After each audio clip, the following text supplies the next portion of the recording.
The dust-laden wind swept down Main Street as Katherine Kane clutched her father's locket, her last possession after the entire town of Quartzsite, Arizona territory, had turned against her.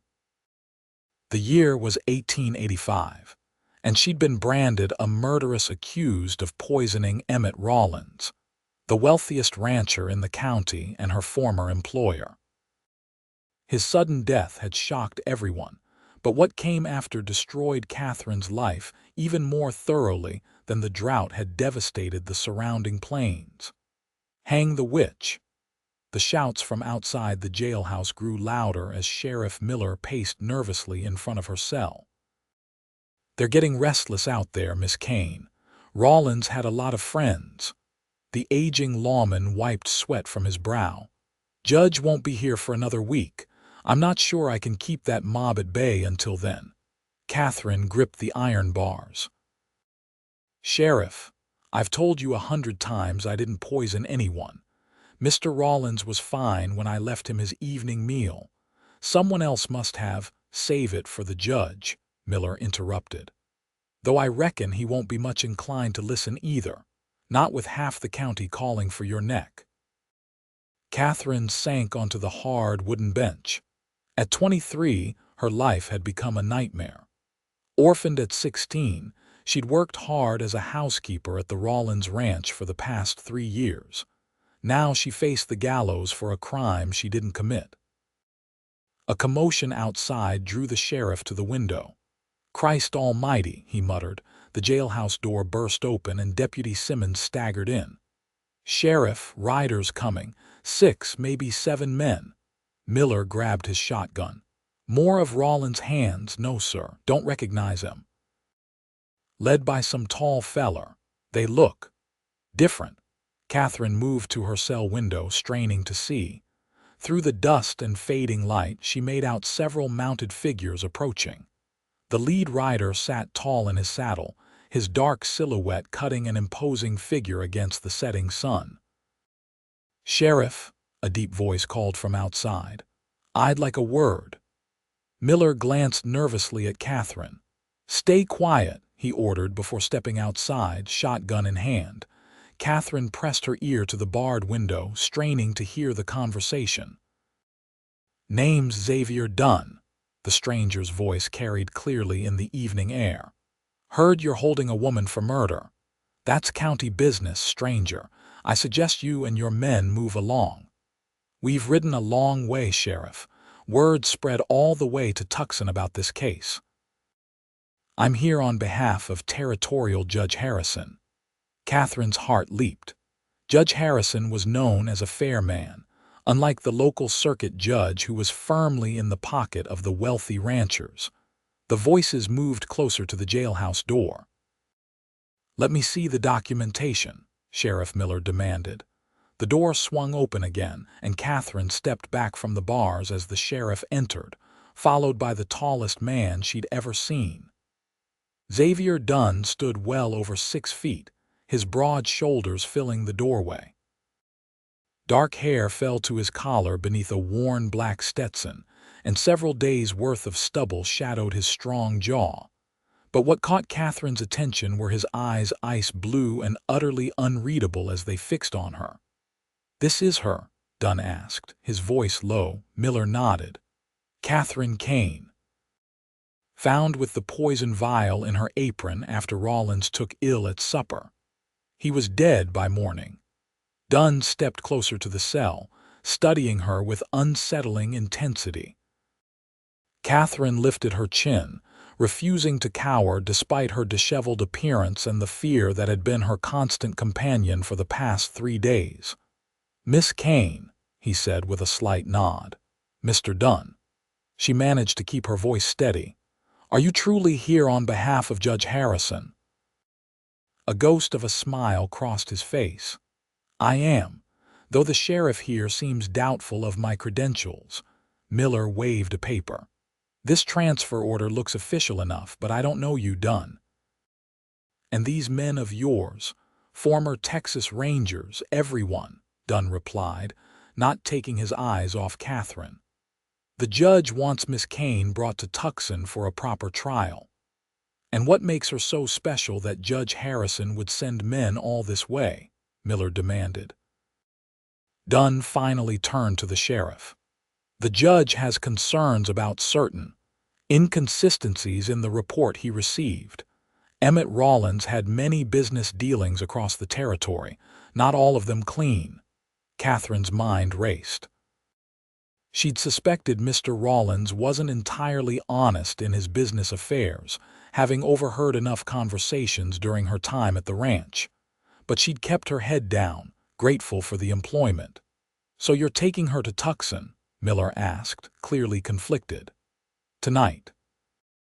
Before that mob out there decides to take justice into their own hands." The sheriff hesitated, then nodded reluctantly. "I suppose I can't argue with the territorial judge, but you'll need to sign for her." While Miller retrieved the necessary papers, Dunne moved closer to Catherine's cell. "Miss Kane," he said quietly, "I need to know one thing before we ride out of here." Katherine met his gaze. "What's that, Mr. Dunne? Did you kill Emmett Rawlins?" The directness of the question struck her like a physical blow. For days, no one had actually asked her, they'd simply assumed her guilt.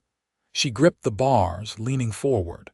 "No, Mr. Dunne, I did not." His eyes narrowed, searching her face with an intensity that made her feel as though he could see into her very soul. For several heartbeats, neither spoke. Finally, he nodded once. "I believe you. Just like that," she whispered, incredulous. "I read the truth in your eyes, Miss Kane." His voice was matter of fact. "I've seen enough liars to know the difference." Before she could respond, Miller returned with the transfer papers. "Sign here, Dunne. She's your responsibility now. Don't know how you'll get her through that crowd, though." Dunne signed with a flourish. "We have our ways, Sheriff. Now if you'd be so kind as to unlock this cell." As the key turned in the lock, Katherine felt a strange mixture of fear and hope. She had no idea who this man truly was or what awaited her, but something told her that Xavier Dunne represented her only chance of survival. "You'll need to come with us now, Miss Kane," Dunne said as the cell door swung open. "My men are creating a diversion on the other side of town. We'll slip out the back way." Katherine stepped out of the cell on unsteady legs. "What kind of diversion?" A small smile lifted one corner of Dunne's mouth. "Let's just say the saloon is offering free drinks for the next hour. Most effective distraction I've found in these parts." Sheriff Miller handed over Katherine's few belongings, her father's locket and a small Bible. "Good luck, Miss Kane.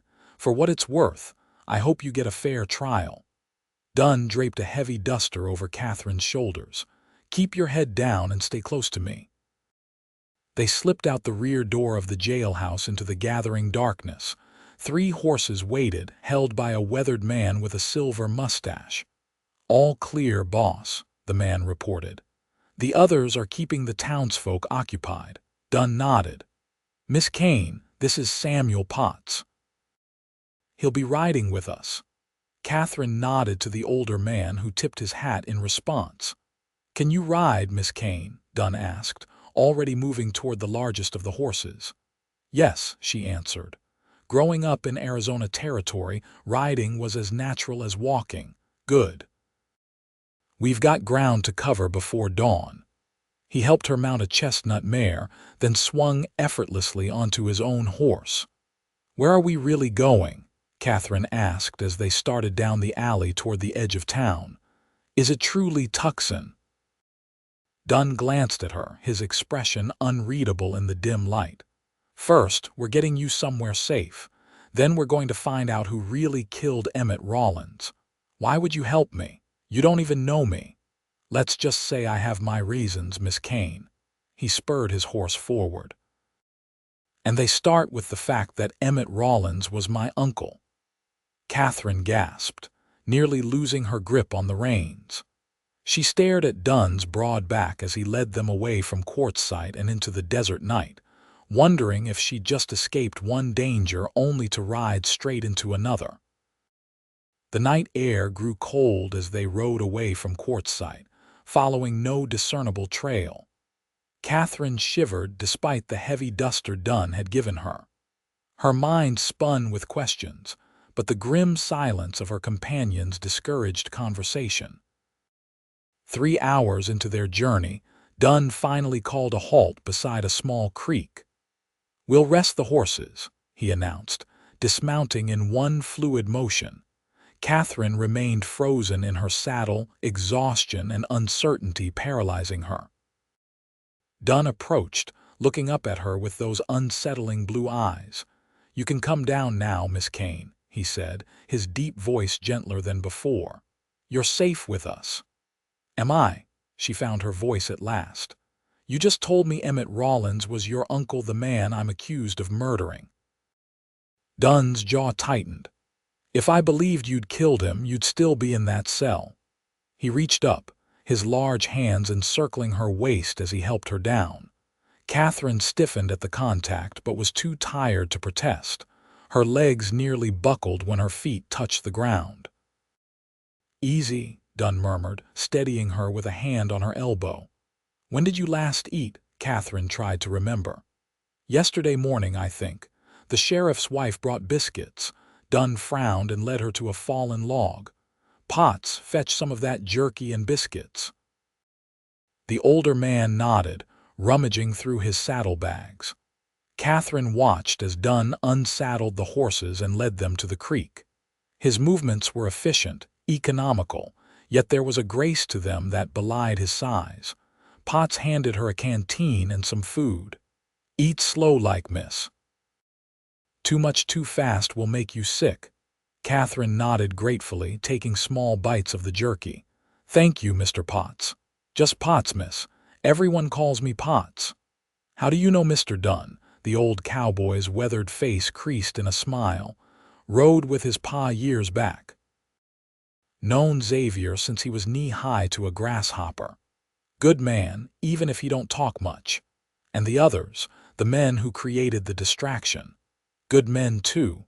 Former rangers, like the boss said. They'll meet us at the cabin tomorrow." Katherine glanced toward Dunne, who was checking his horse's hooves by the creek. "Why would he help me? If Emmett Rawlins was his uncle?" Potts shrugged. "Boss has his reasons. Not my place to share him." Dunne returned, accepting the canteen Potts offered him. "We'll rest here for an hour, then push on. Need to reach the foothills before dawn." Katherine gathered her courage. "Mr. Dunne, I believe I deserve some explanation. You said Emmett Rawlins was your uncle, yet you're helping me escape a murder charge for his death. Why?" Dunne studied her for a long moment. "My uncle and I weren't close, Miss Kane. In fact, we were estranged for many years. When news of his death reached me in Colorado, I was suspicious of the circumstances." "Suspicious how?" "Emmett had enemies, powerful ones. The story of a housekeeper poisoning him seemed too convenient." He sat on a rock across from her. "I came to investigate, not to break you out of jail. But when I arrived in Quartzsite and started asking questions, I discovered you'd already been convicted in the court of public opinion. The evidence against you is circumstantial at best." "The poison vial in my apron," Katherine said bitterly. "I never saw it before the sheriff showed it to me. Someone must have planted it there." "Who found it?" "Victor Mercer, Mr. Rawlins' foreman. He's the one who raised the alarm when Mr. Rawlins fell ill at supper. I was tending to him, trying to make him comfortable when Mercer claimed to find the vial." Dunne's expression darkened. "Victor Mercer. The name's come up in my inquiries." "He and Mr. Rawlins were close," Katherine said. "Mercer handled most of the ranch business these past few years. Including the less savory aspects, I imagine," Dunne muttered. Katherine hesitated, then decided she had nothing to lose by being frank. "Mr. Rawlins was involved in some questionable dealings. I overheard things while serving meals or cleaning, something about land rights and water access. There were arguments. With Mercer? No, with other ranchers. Mercer always took Mr. Rawlins' side. She frowned, remembering. But lately, there was tension between them. The day before Mr. Rawlins died, I heard them arguing in the study. Something about ledgers and missing money. Dunne exchanged a significant look with Potts. Interesting. You think Mercer killed Mr. Rawlins? Katherine asked. I think it's more likely than you doing it, Dunne replied. But we need proof, and to get that we need to keep you alive and free.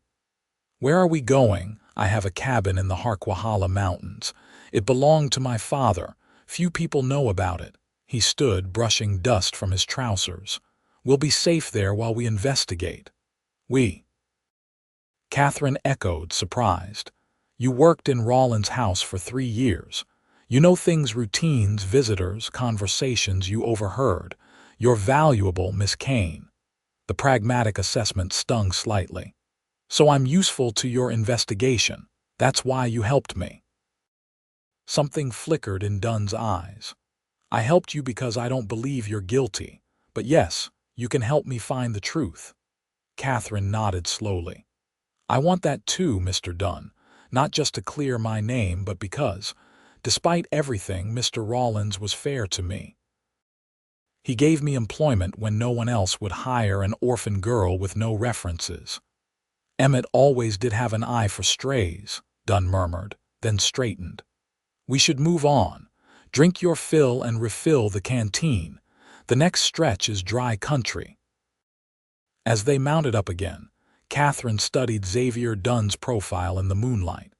He remained an enigma, this tall, taciturn man who had swept into her life like a dust devil, appending everything.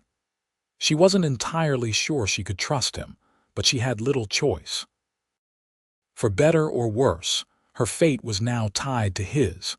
They rode through the night, the temperature dropping steadily as they climbed into higher terrain. By dawn, they had reached the foothills of the Harquahala Mountains, a rugged range rising from the desert floor. Katherine, numb with exhaustion, barely registered their surroundings as Dunne led them up a narrow trail through scrub brush and cacti.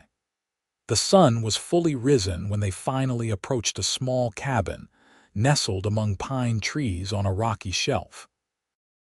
It was a simple structure of logs and stone with a corral to one side and a small stream trickling nearby. Home sweet home, Potts announced cheerfully as they dismounted. For a while at least. Katherine swayed on her feet, fatigue washing over her in waves.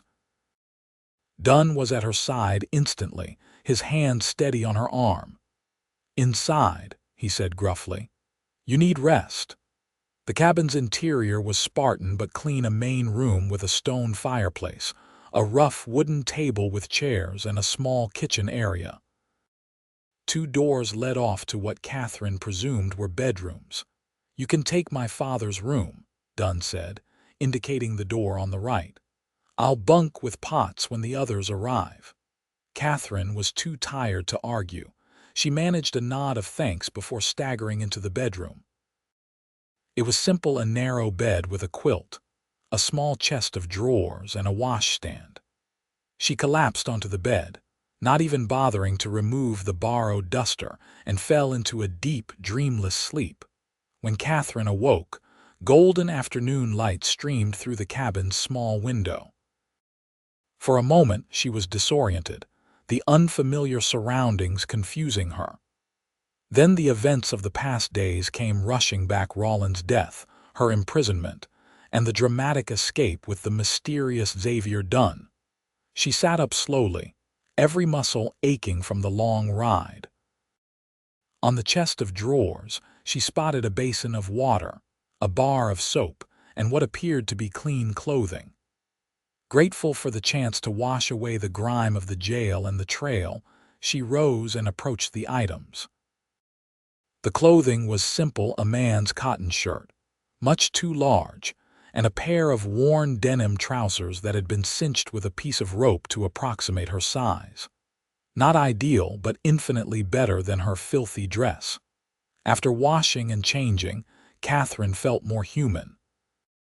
She combed her fingers through her long brown hair, wishing for a proper brush, then steeled herself to face her rescuers or captors, depending on how one looked at the situation. The main room was empty when she emerged, but voices drifted in from outside. She moved to the window and saw Dunne conversing with several men near the corral pots and 3 others she hadn't met. They appeared to be discussing something intently, with Dunne gesturing toward Quartzsite. Katherine debated whether to join them or wait inside. Her rumbling stomach made the decision for her she needed food, and she suspected these men weren't the type to think of bringing meals to a lady. When she stepped outside, the conversation ceased abruptly. 5 pairs of eyes turned to her, expressions ranging from curiosity to wariness. "Miss Kane," Dunne acknowledged with a slight nod. "You're looking better." "Thank you for the clothes and washing water," she replied, trying to maintain dignity despite her absurd appearance in men's oversized garments. "Figured you'd want to get clean." "This is the rest of our company: Jim Taylor, Michael Reed, and Thomas Cooper." He indicated each man in turn. Former Texas Rangers, all of them. The men nodded or tipped their hats in greeting. They were a rough-looking bunch, weathered and wary, but Katherine sensed no malice in their expressions. "Pleased to meet you, gentlemen," she said, "and thank you for helping me escape." Taylor, a lean man with a prominent scar across his cheek, shrugged. "Boss says you're innocent. That's good enough for us." "There's stew on the stove," Dunne told her. "Help yourself." "We need to finish our discussion." Katherine recognized the dismissal, but was too hungry to protest. Inside the cabin, she found a pot of rabbit stew simmering on the wood stove. She served herself a generous bowl and sat at the table, savoring each bite. It wasn't fine cuisine, but after days of near starvation, it tasted like heaven. She was finishing her second helping when the men filed back inside. Dunne carried a saddlebag, which he dropped on the table. "Reed and Cooper are heading back to Quartzsite to gather information," he announced. "Taylor will ride to Prescott to send telegrams to some of my contacts. Potts will stay here with us." "And what will we be doing?" Katherine asked, Dunne's blue eyes fixed on her. "Going through these." He opened the saddlebag to reveal several ledgers and stacks of papers. "My uncle's business records for the past year. I acquired them from his house before coming to get you." Katherine raised an eyebrow. "You broke into the Rawlins ranch." "Let's say I exercised my family privileges," Dunne replied with a hint of a smile. "As his only living relative, I have some claim to his property." "What are we looking for?" "Discrepancies, evidence of embezzlement or fraud, anything that might point to a motive for murder." He pulled out a chair across from her. "You mentioned Mercer and my uncle argued about ledgers. These might be what they were fighting over." As the other men prepared for their respective journeys, Katherine and Dunne spread the papers across the table. Most were financial records, cattle sales, land purchases, payroll accounts. Katherine recognized some entries from her time at the ranch, but had never seen the books themselves. "Mr. Rawlins kept these in his study," she said. "The door was always locked when he wasn't inside." "Yet you overheard the argument with Mercer," Dunne noted. Katherine flushed slightly. "I was dusting the hallway. The voices carried." "What exactly did you hear?" Mr. Rawlins accused Mercer of skimming from the cattle sales. Mercer denied it, said the numbers were exactly as they should be. Mr. Rawlins said something like, "These figures don't match what McAllister told me." Then Mercer got very quiet and said they should discuss it later. "McAllister," Dunne repeated. "The cattle buyer from Phoenix." Katherine nodded. "He came by every few months, always had dinner with Mr. Rawlins." Dunne rifled through the papers until he found a particular ledger. "Here, cattle sales for the past year. Let's compare what's recorded here with the bank deposits." They worked in silence for a while, Katherine totaling columns of figures while Dunne cross-referenced them with bank statements. The other men departed on their missions, leaving only Potts, who busied himself with chores around the cabin. "There," Dunne said finally, pointing to an entry. "February's sale to McAllister. Ledger shows 800 head at $12 each, $9,600 total, but the bank deposit is only $7,200. Katherine frowned. Could there have been expenses taken out? Those would be itemized here. He tapped another column. No, this is a straight discrepancy of $2,400, and it's not the only one. He flipped through more pages. Similar shortfalls in April, June, and August. Nearly $10,000 missing, Katherine murmured, stunned by the amount. Do you think Mercer was stealing it? It certainly looks that way, but we need more than suspicion. Dunne leaned back, running a hand through his dark hair. If Emmett confronted Mercer directly about the theft, it would give Mercer motive to kill him, Katherine finished. But how would he have done it? And why frame me? You were an easy target, a woman alone, no family to defend you. As for the method, Dunne's expression darkened. What exactly were Emmett's symptoms? Katherine closed her eyes, remembering that terrible night. He became ill during supper, first complaining of stomach pain, then dizziness. He vomited several times. By morning he was delirious with fever and his breathing was labored. The doctor arrived just before he died. What did the doctor say? Poison. He said it was definitely poison, though he couldn't identify what kind.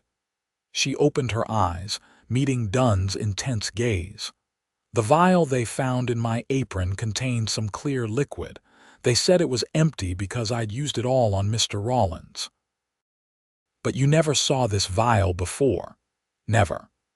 I served Mr. Rawlins his meal as usual. He seemed fine when I left the dining room. Mercer was with him. When I returned to clear the dishes, Mr. Rawlins was already ill and Mercer was trying to help him to his bedroom. Dunne tapped his fingers thoughtfully on the table. Did Mercer eat with my uncle that night? No, he rarely did. He took his meals with the ranch hands. So Mercer was alone with Emmett between the time you served the meal and when you returned. Katherine nodded slowly. Yes. And he was the one who raised the alarm about Mr. Rawlins' condition. He sent for the doctor and organized the ranch hands to search for evidence of poisoning, conveniently finding it in your apron pocket. Yes, she hesitated. But Mr. Dunne, even if we suspect Mercer, how can we prove it? It's been days since your uncle died. Any evidence will be long gone. Perhaps, but Mercer doesn't know we're investigating. He thinks you're locked up waiting for the hangman. Dunne's eyes narrowed. People get careless when they believe they've gotten away with something. A chill ran down Katherine's spine at his tone. What are you planning? First, we need to understand the full scope of his embezzlement. Then we need to find out what poison was used and where it came from. He gestured to the papers. Keep working on these. I need to speak with Potts about our next steps. As Dunne rose from the table, Katherine caught his arm. Mr. Dunne, thank you for believing me when no one else would. Something softened in his expression. Xavier, he said quietly. My name is Xavier. Katherine, she replied with a small smile. He nodded once, then stepped away, leaving Katherine with a curious warmth spreading through her chest despite the gravity of their situation. The next few days fell into a pattern. Katherine and Xavier pored over Emmett Rawlins' financial records, building a case against Victor Mercer. They discovered that the embezzlement had been going on for over a year, with nearly $15,000 missing, a fortune by any standard. Reed and Cooper returned from Quartzsite with valuable intelligence. The town was in an uproar over Katherine's escape, with a small posse led by Mercer himself searching the surrounding area. More importantly, They brought news that Mercer had already moved into Rawlins' house and was asserting control over the ranch operations. Says he has a document giving him power of attorney, Cooper reported. Claims Rawlins signed it months ago in case anything happened to him. Xavier's expression darkened. Convenient. Did anyone actually see this document? Sheriff Miller did. Says it looks legitimate, but he's no expert on legal papers. Of course not, Xavier muttered. What about the poison? Any word on what was used? Reed nodded. Doc Thompson told me in confidence he believes it was oleander extract.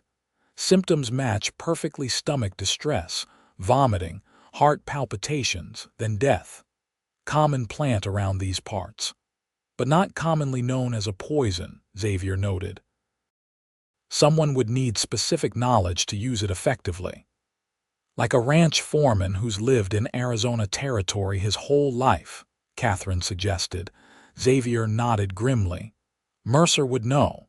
The question is how to prove he administered it. The answer came unexpectedly from Taylor, who returned from Prescott with responses to Xavier's telegrams and a surprise visitor. "This is Dr. William Grant," Taylor announced as he entered the cabin with an elderly gentleman. "He was in Prescott when I arrived. Thought you'd want to speak with him directly." Dr. Grant removed his hat, revealing a fringe of white hair around a balding head. His eyes, behind wire-rimmed spectacles, were sharp and intelligent. "Mr. Dunne," he said, extending his hand. "I came as soon as I received your message. Emmett Rawlins was my patient for many years." Xavier introduced Katherine, whose presence clearly surprised the doctor.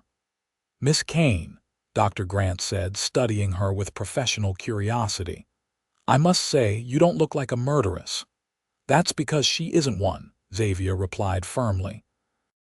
"Doctor, we believe Victor Mercer poisoned my uncle with oleander extract and framed Miss Kane. What can you tell us about Emmett's death?" Dr. Grant sighed heavily.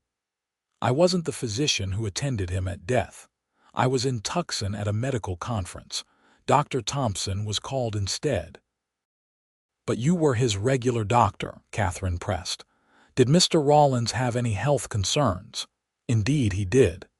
Emmett suffered from a heart condition, not severe, but something we monitored. He took medication for it regularly." Xavier and Katherine exchanged glances. This was new information. "What kind of medication?" Xavier asked. "A tincture of digitalis foxglove extract. It strengthened his heart contractions. I prepared it myself and supplied him with a fresh bottle each month." Katherine frowned. "I never knew about any heart condition. I never saw him take medicine." "He was a private man," Dr. Grant explained. "He took it with his evening whiskey just before bed, said it masked the bitter taste." Xavier leaned forward intently. "Doctor, what would happen if someone replaced his digitalis with oleander extract, doctor?" Grant's eyes widened. "Good Lord. The symptoms would be nearly identical to digitalis poisoning, but much more severe. It would appear as though he'd taken too much of his medication." "But Dr. Thompson identified it as poison," Katherine said, confused. "Only because the dose was so high, doctor." Grant clarified. "With a more moderate amount, it might have been dismissed as accidental overdose of his heart medicine." Xavier stood abruptly, pacing the small cabin. "So Mercer could have replaced Emmett's medicine with oleander extract. The perfect crime, except he used too much, making it obvious it was poison. Then panicked and needed a scapegoat," Katherine added. "Me." "There's one way to prove this," Dr. Grant said. "If we could find the medicine bottle and test its contents." "It would still be in Mr. Rawlins' bedroom," Katherine interrupted. "He kept it in the drawer of his bedside table. I saw him open that drawer every night before bed, though I never knew what he was taking from it." Xavier turned to his men. "We need that bottle." "You can't just walk into the ranch," Taylor objected. "Mercer knows your face now." "No," Xavier agreed, but Katherine can tell us exactly where to find it. The plan came together quickly. Cooper and Reed would return to Quartzsite, posing as drifters looking for work at the Rawlins ranch. While one distracted the ranch hands, the other would slip into the main house and retrieve the medicine bottle from Emmett's bedroom. As the men prepared for their mission, Katherine found herself alone with Xavier on the cabin's small porch. The evening was cool, stars beginning to appear in the darkening sky. "You really think this will work?" she asked softly. Xavier leaned against the porch railing, his profile strong against the twilight. "It's our best chance. If we can prove the medicine was replaced with oleander extract and tie Mercer to the embezzlement, we have motive and method. And then what? We take it to the sheriff. The man who was ready to let a mob hang me. No. We take it to Judge Harrison in Tucson. He's an old friend of my father's. He'll ensure justice is done." Katherine wrapped her arms around herself, suddenly chilled despite the mild evening. "Even if we prove my innocence, I can never go back to Quartzsite. My reputation is destroyed." Xavier turned to face her, his blue eyes reflecting the last light of day. "Would you want to go back, I mean?" "No," she admitted. "There's nothing for me there now, but I don't know where else to go. I have no family, no money." "You helped me find my uncle's killer," Xavier said quietly.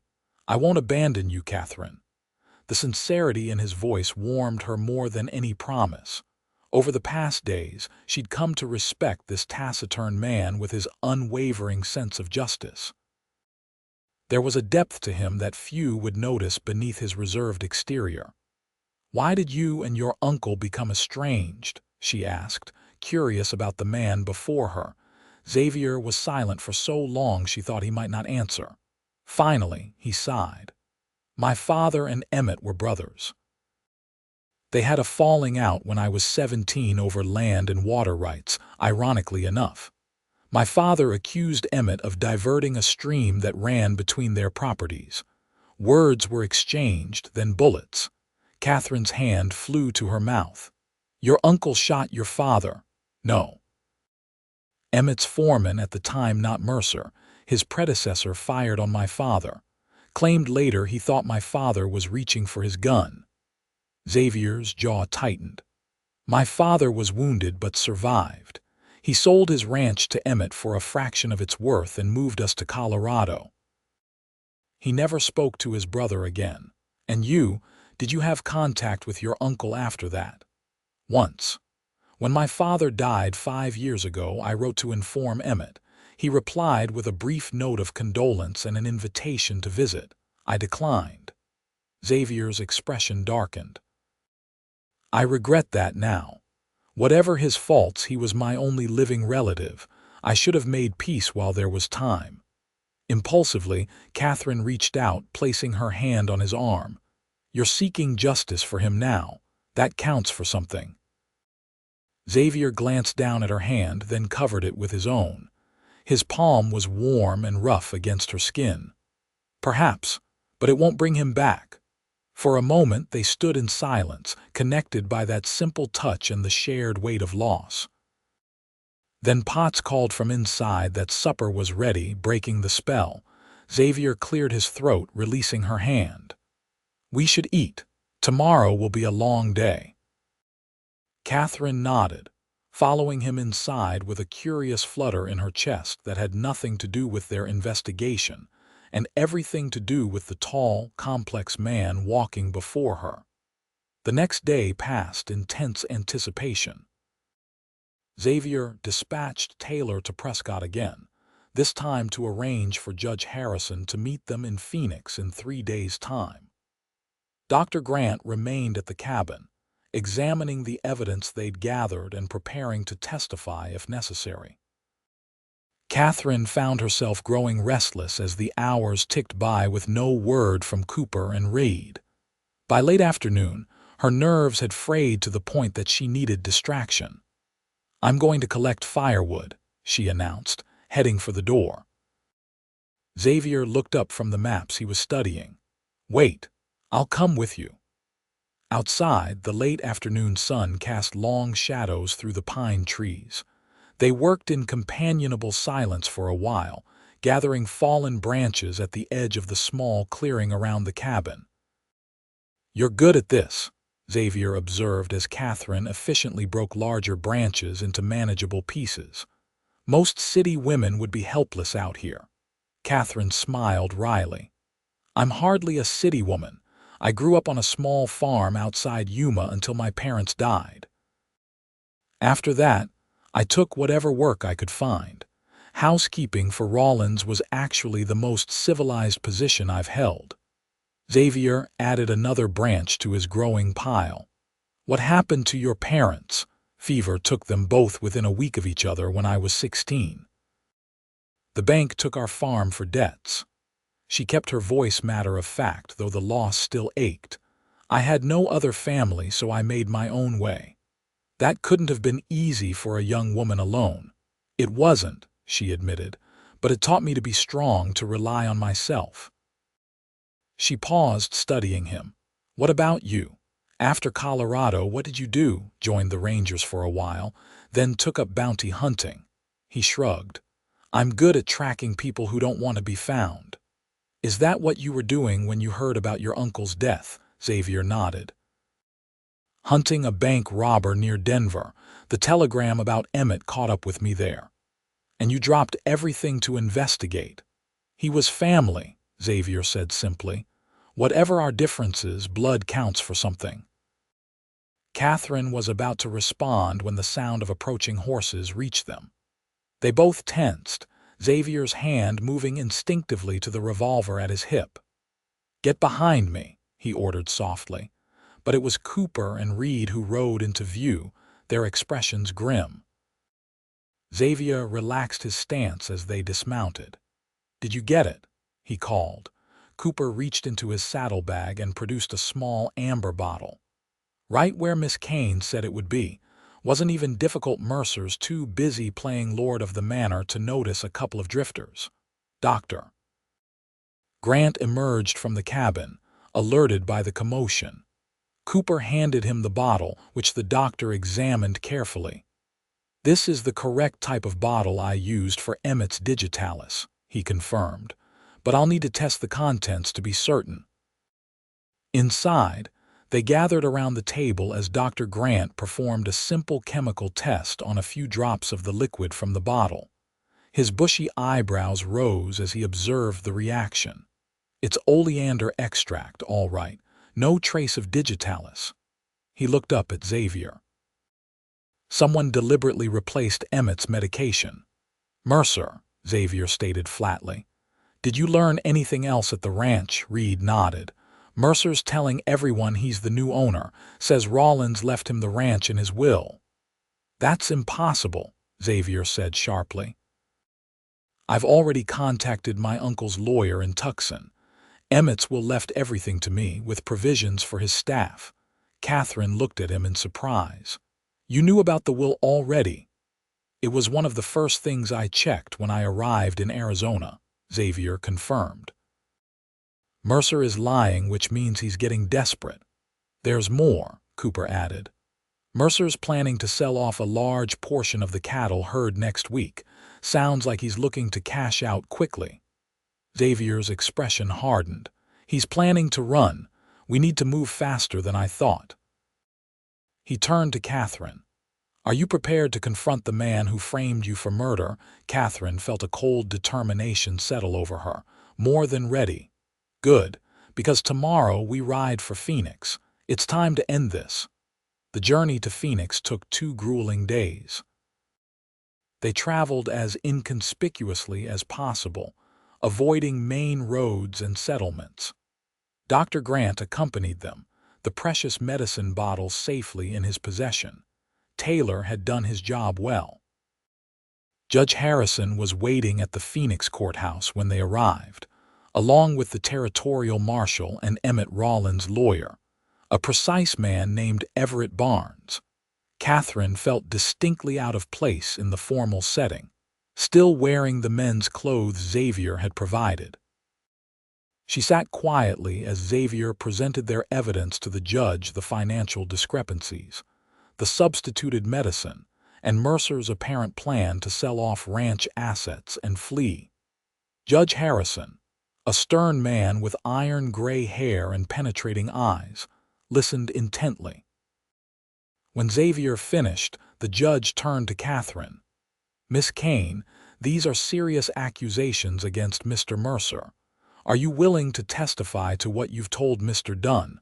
"I am, Your Honor," she replied firmly. "I did not poison Emmett Rawlins. Victor Mercer did, and then framed me for the crime." The judge nodded thoughtfully. "The evidence is compelling if circumstantial. However, given the irregular manner in which you were removed from local custody, there are procedural matters to consider." Xavier stepped forward. "Judge Harrison, every moment we delay gives Mercer more opportunity to disappear with my uncle's money. He's already claiming ownership of the ranch." "Yes, about that," Barnes interjected. "I've brought Mr. Rawlins' will as requested." He removed a document from his leather portfolio. "It's quite clear. The entire estate passes to Xavier Dunne, with specific bequests to long-standing employees. There is absolutely no provision for Victor Mercer." "So he's committing fraud as well as murder," the marshal commented. Judge Harrison studied the will, then looked up at Xavier. "As the legal heir, you have every right to take possession of your property, Mr. Dunne. I'll issue an order to that effect immediately." He turned to the marshal. "And I'm issuing a warrant for Victor Mercer's arrest on suspicion of murder, embezzlement, and fraud." "I'll need deputies," the marshal said. "Mercer won't come quietly." Xavier's expression was grim. "My men will assist you. We've dealt with worse." As they discussed the tactical details of Mercer's arrest, Katherine found herself suddenly overwhelmed. After days of focusing solely on proving her innocence, the reality of what came next crashed down on her. Justice might be served, but she still had no home, no position, no future. She slipped quietly from the room, needing air. Outside on the courthouse steps, she took deep breaths of the warm Phoenix air. The busy street before her represented a world that had no place for her, a woman with a tarnished reputation and empty pockets. "Katherine," she turned to find Xavier watching her, concern evident in his blue eyes. "Are you all right?" he asked, moving to stand beside her. "I'm fine, just thinking about what happens next." "Justice happens next," he said firmly. "Mercer will be arrested, your name will be cleared." "And then what?" She couldn't keep the edge from her voice. "I go back to being a homeless orphan looking for work, only now with the added distinction of having been accused of murder." Xavier studied her face for a long moment. "What do you want, Katherine? If you could choose your path forward, what would it be?" The question caught her off guard. No one had asked what she wanted in years, perhaps ever. She'd been too busy surviving to consider such luxuries as desire. "I want." She hesitated, then decided honesty was all she had left. "I want security, a home that can't be taken away, work that has meaning, and—" She met his gaze directly. "I want to never again be at the mercy of someone else's whims or cruelty." Something shifted in Xavier's expression, a softening around his eyes, a slight upturn at the corner of his mouth. "Those seem like reasonable desires," he said quietly, "and achievable ones." Before he could elaborate, the courthouse door opened behind them. The marshal emerged, followed by Taylor and the others. "We're ready to move, Dunne," the marshal announced. "My deputies are mounted up. We ride within the hour." Xavier nodded, his expression shifting back to determined resolve. "We'll be ready." He turned back to Katherine. "This isn't finished yet, but when it is, we'll talk about what comes next, for both of us." With that cryptic statement, he descended the steps to join the men, leaving Katherine to wonder exactly what he meant, and why her heart quickened at the possibilities his words suggested. The raid on the Rawlins ranch was meticulously planned. Xavier, the marshal, and their combined forces approached just after dawn, when the ranch hands would be starting their day but not yet dispersed to their various duties. Katherine remained behind in Phoenix with Dr. Grant and the lawyer Barnes, waiting anxiously for news. The hours crawled by with excruciating slowness.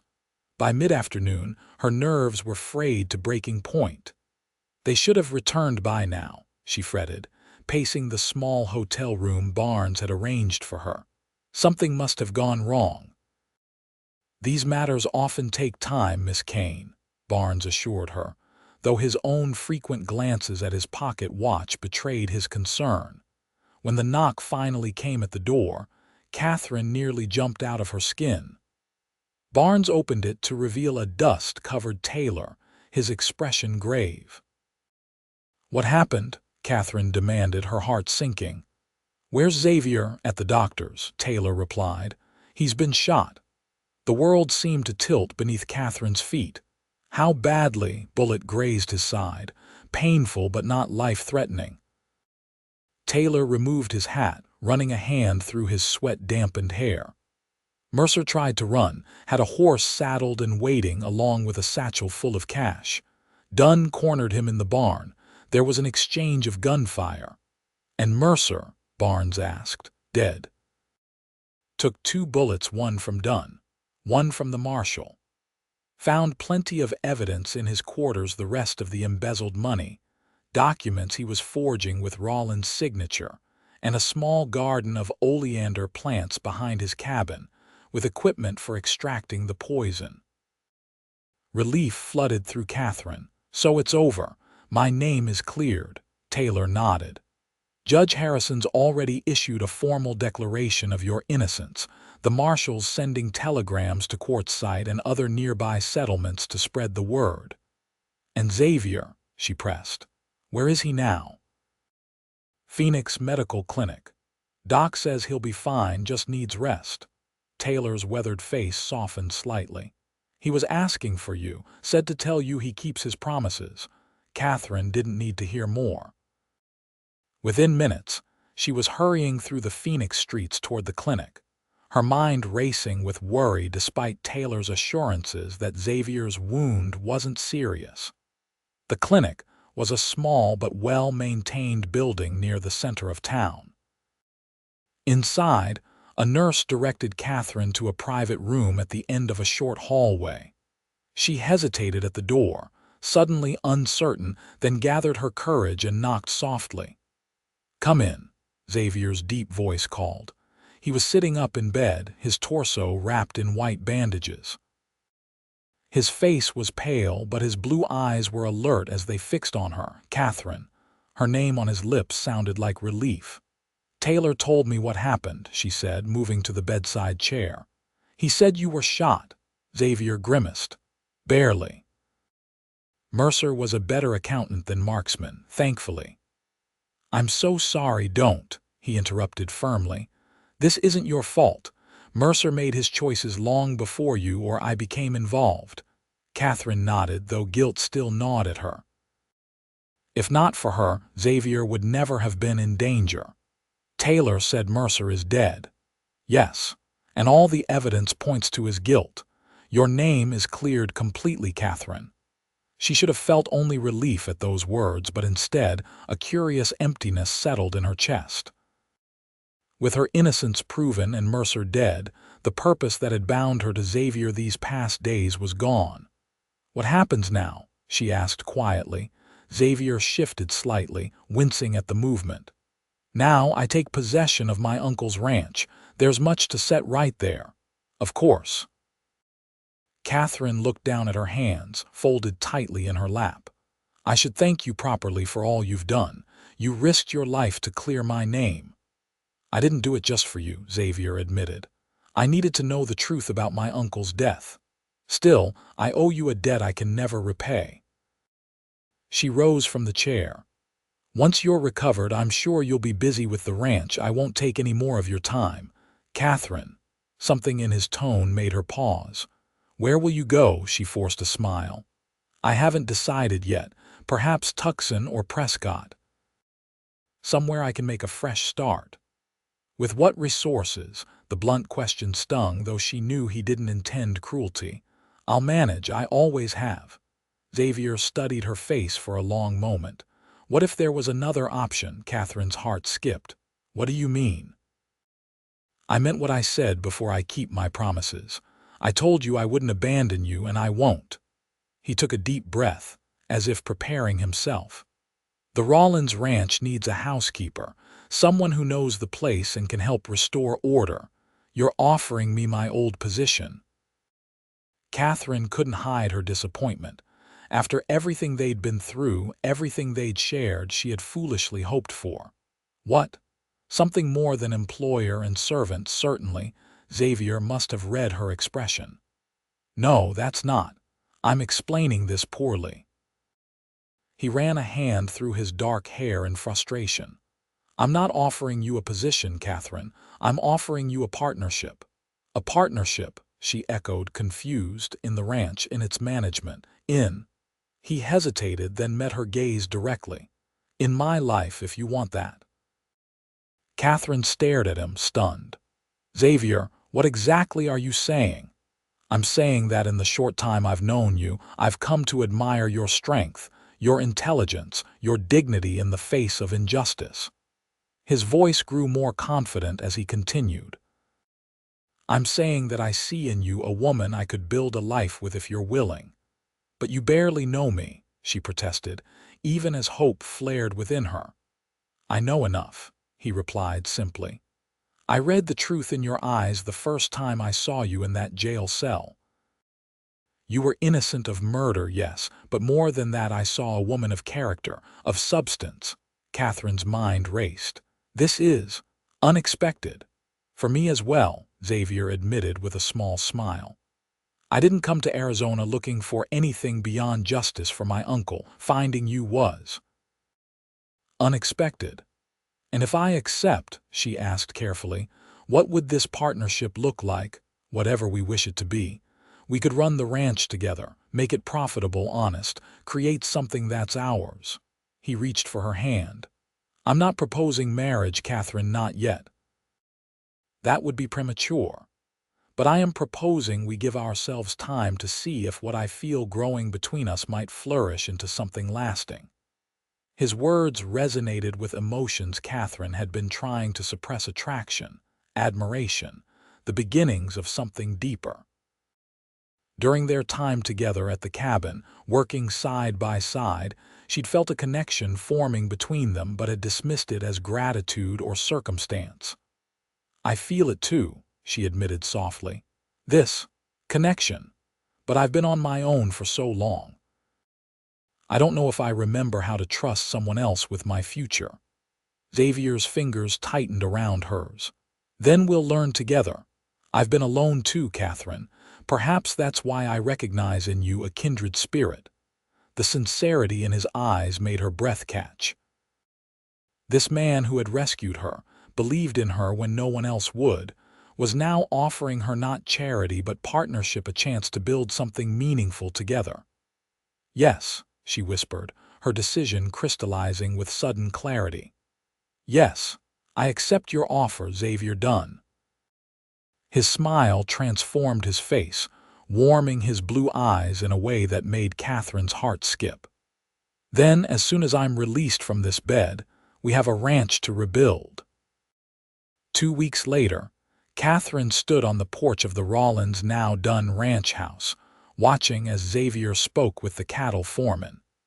His wound had healed well, though he still moved with careful deliberation.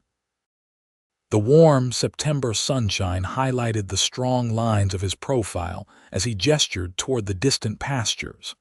The past fortnight had been a whirlwind of activity. Upon their return to the ranch, they'd found the place in disarray, with confused ranch hands wondering who was in charge and what would happen next. Xavier had quickly established his authority, retaining most of the existing staff, but making it clear that things would be run differently under his management. Katherine had taken charge of the household, directing the cleaning and reorganization of the main house. She'd been nervous about how the staff would receive her, given her recent notoriety, but Xavier had made it abundantly clear to everyone that she was to be respected as his partner in all ranch matters. Their personal relationship was evolving with cautious tenderness. Xavier had taken up residence in the main house, while Katherine occupied a comfortable suite of rooms in the east wing. They took their meals together, spent evenings discussing ranch business, and gradually shared more of their personal histories. Katherine found herself falling deeper under his spell with each passing day. His quiet strength, his unwavering integrity, and the gentle consideration he showed her were unlike anything she'd experienced before. She caught him watching her sometimes with an intensity that made her flush, but true to his word, he never pressed for more than she was ready to give. As if sensing her thoughts, Xavier looked up and met her gaze across the yard. He said something to the foreman, then strode toward the house, his long legs covering the distance quickly. "Everything all right?" he asked as he climbed the porch steps. Katherine nodded. "Just enjoying the view." A smile tugged at his lips. "The landscape is beautiful this time of year." "Yes, the landscape," she agreed with a small smile of her own. Xavier's eyes warmed. "I've been thinking, Katherine. There's something I'd like to show you. Are you up for a ride this afternoon? Of course. Where are we going? It's a surprise, just trust me." An hour later, they rode side by side across Rawlins' land, following a stream that wound its way through green pastures. Xavier led them toward a rise in the distance, where a cluster of cottonwood trees stood silhouetted against the blue sky. As they approached, Katherine saw that the trees surrounded a small natural spring, creating a shady oasis amid the open rangeland. It was a peaceful spot, with wildflowers dotting the grass and the gentle sound of water bubbling from the earth. "It's beautiful," she said as they dismounted. Xavier nodded, tethering their horses to a low branch. "My father used to bring me here when I was a boy before the quarrel with Emmett. He called it Eden Spring." He gestured toward the bubbling water. "The water never stops, even in the driest summers. It's what makes this section of the ranch so valuable." Katherine understood now why the brothers had quarreled over water rights. In this arid land, such a reliable source was precious beyond measure. "I found something when I was exploring the ranch records," Xavier continued, leading her to a flat rock beside the spring. "The original deed to this property. You know what it showed?" Katherine shook her head. "This spring and the land surrounding it, about 500 acres, was actually separate from the main ranch. My grandfather bought it specifically for my father, intending it as his inheritance. But after the falling out, my father never claimed it. It remained part of Emmett's holdings." "So it's yours now, along with everything else," Katherine said, still not understanding why this mattered. Xavier took her hands in his. "It's yours, Katherine. I've had Barnes draw up the transfer of deed. 500 acres with water rights in your name alone." Katherine stared at him, stunned. "Xavier, I can't accept this. It's far too valuable. You can and you will," he said firmly. "You told me you wanted security, a home that couldn't be taken away. This is that home if you want it." Tears sprang to her eyes. "But why? We barely know each other." "Because I've come to care for you deeply," he said simply. "Because I want you to be with me by choice, not necessity. If this partnership between us doesn't work out, you'll have means of your own. Independence." The magnitude of his gift overwhelmed her. It wasn't just the land, valuable as it was, but the freedom it represented. With property of her own, Katherine would never again be at the mercy of circumstances or the whims of others. "I don't know what to say," she whispered. Xavier's hands tightened on hers. "Say you'll stay." "Not because you need to, but because you want to. Because you feel what I'm feeling." In that moment, looking into his earnest blue eyes, Katherine knew with sudden clarity that what had begun as gratitude and admiration had blossomed into something much deeper. This man, with his quiet strength and unwavering integrity, had claimed her heart as surely as he'd saved her life. "I'll stay," she promised, her voice steady despite the emotions flooding through her. "Not for the land, Xavier, for you, because I'm falling in love with you." The words, once spoken, hung in the air between them. Xavier's expression softened, joy lighting his eyes. "Katherine," he murmured, drawing her closer. "May I kiss you?" she nodded, heart racing as he leaned down, his lips meeting hers with gentle reverence. The kiss deepened, his arms encircling her waist as she wound her arms around his neck. When they finally parted, both breathless, Katherine knew her life had changed irrevocably and for the better. "I love you," Xavier said quietly, his forehead resting against hers. "I think I began falling for you the moment I saw you standing so proudly in that jail cell, refusing to be broken by false accusations." Katherine smiled, joy bubbling up within her like the spring at their feet. "And I fell for the man who said he read the truth in my eyes." 6 months later, on a perfect spring day, Katherine Kane became Katherine Dunne in a simple ceremony at Eden Spring. Judge Harrison officiated, with Potts, Taylor, Cooper, and Reed standing as witnesses. Dr. Grant came from Prescott with his wife, and even Sheriff Miller attended, somewhat shamefaced but genuinely apologetic for his role in Katherine's ordeal. The small house Xavier had built for them near the spring was ready just in time for the wedding. Though they would continue to manage the main ranch together, this would be their private retreat, a home that was truly theirs. As evening fell and the guests departed, Xavier led his bride to the porch of their new home. Lanterns cast a warm glow over the simple wooden structure, and the scent of wildflowers filled the air. "Happy?" he asked, drawing her into his arms. "Happier than I ever imagined possible," Katherine replied, looking up at the man who had transformed her life. "A year ago, I was alone in the world with nothing but my good name, and then even that was taken from me. Now I have everything I ever wanted." "As do I," Xavier murmured, brushing a strand of hair from her face. "A home, a purpose, and a wife who sees me as clearly as I see her." Katherine smiled, remembering their first meeting. "You said you read the truth in my eyes." "I did, and do you know what I see in them now?" His voice deepened as he gazed down at her with love. "What do you see, Mr. Dunne?" "Our future," he said simply, "and it's beautiful." As they sealed this promise with a kiss, Katherine knew that the path that had led her through false accusation and near death to this moment of perfect happiness had been worth every painful step. In Xavier's arms, she had found not just security and love, but something she'd never dared hope for: a true partnership of hearts and minds, built on the unshakable foundation of trust. The truth had indeed set her free, but it was love that had given her wings. 5 years later, Katherine Dunne sat on the porch of their expanded home at Eden Spring, watching as Xavier taught their 4-year-old son Thomas to ride his pony in the fenced paddock.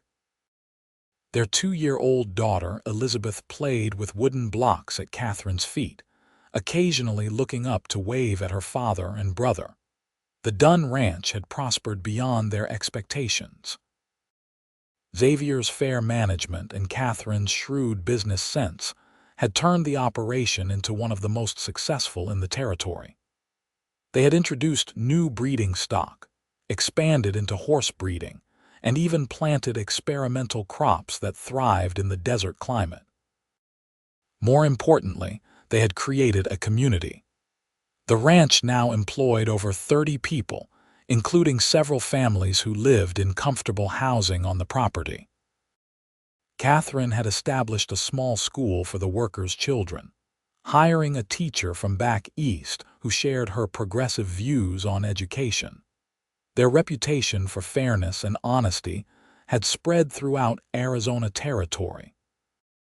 Xavier had even been approached about running for territorial office, though he had declined, preferring to focus on the ranch and his growing family.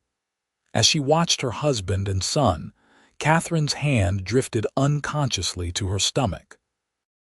She hadn't told Xavier yet about the new life growing within her, their third child, due in the winter. She was saving the news for tonight, their wedding anniversary. Xavier looked up, catching her eye across the yard. Even after 5 years of marriage, that smile still made her heart skip. He said something to Thomas, then jogged toward the house, leaving their son practicing his riding under the watchful eye of Potts, who had become a permanent fixture at the ranch and a beloved uncle to the children.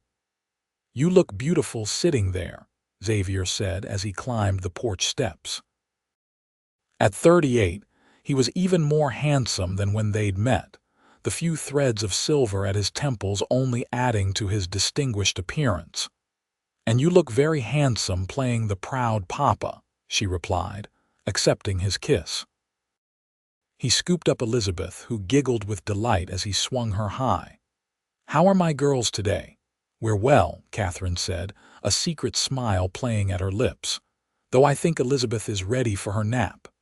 As if on cue, the toddler yawned widely. Xavier chuckled and handed her to Katherine. "I'll fetch Thomas in a few minutes.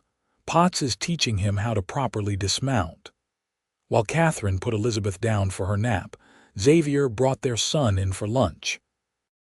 The family routine was well established now, midday meals together whenever possible, no matter how busy ranch operations became.